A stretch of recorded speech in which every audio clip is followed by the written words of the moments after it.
I'd like to thank the Leather Crafters and Saddlers Journal for sponsoring my channel. If you haven't checked them out online yet, I suggest doing so.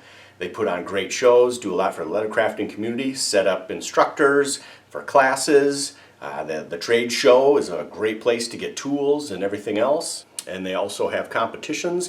You can see great work from artists all over the world. So if you haven't checked them out, I strongly suggest doing so. And when you subscribe to their magazine, in the promotional code, if you put my initials TAB, you'll get an extra issue.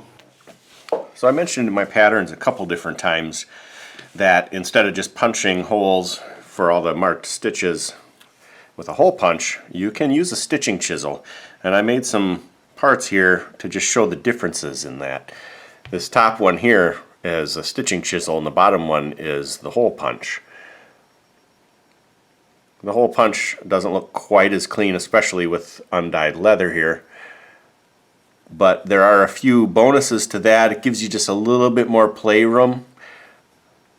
If you can keep stuff real accurate, you know, the stitching chisel looks pretty nice.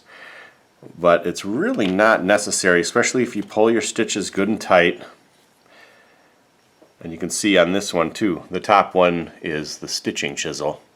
It really doesn't look that significantly different, especially on the dark leather here. But I will mention that if you're doing it with the stitching chisel, it's a little bit more time consuming, not much, but with the hole punch you can really just go through it and stitch real fast. Usually don't have to even look where the hole is if you kind of have an idea. But with the stitching chisel, you may have to come through the front side with the other needle just to follow it back through, just to find the holes and everything. I think it looks a little cleaner, but I usually just go with the hole punch for the sake of speed.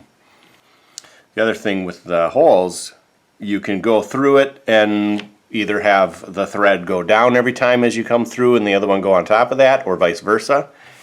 Whereas if you're doing a stitching chisel, there's an angle to the holes, and you need to make sure that when you're coming through that it goes, if the hole's angled this way, you want that top thread to always be on the top side so that it matches with the angle of the hole. Punching these holes obviously is going to make a little bit more of a mess and leave them little bits everywhere. You do have to get the die down in there a little bit more if you're punching with a hole punch.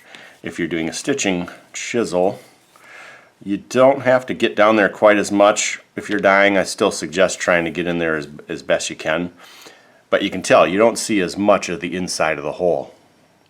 These two are the hole punch, and these two are the stitching chisel. It's not a whole lot of difference, and I usually just go with the hole punch, but I'll throw a picture up of these up close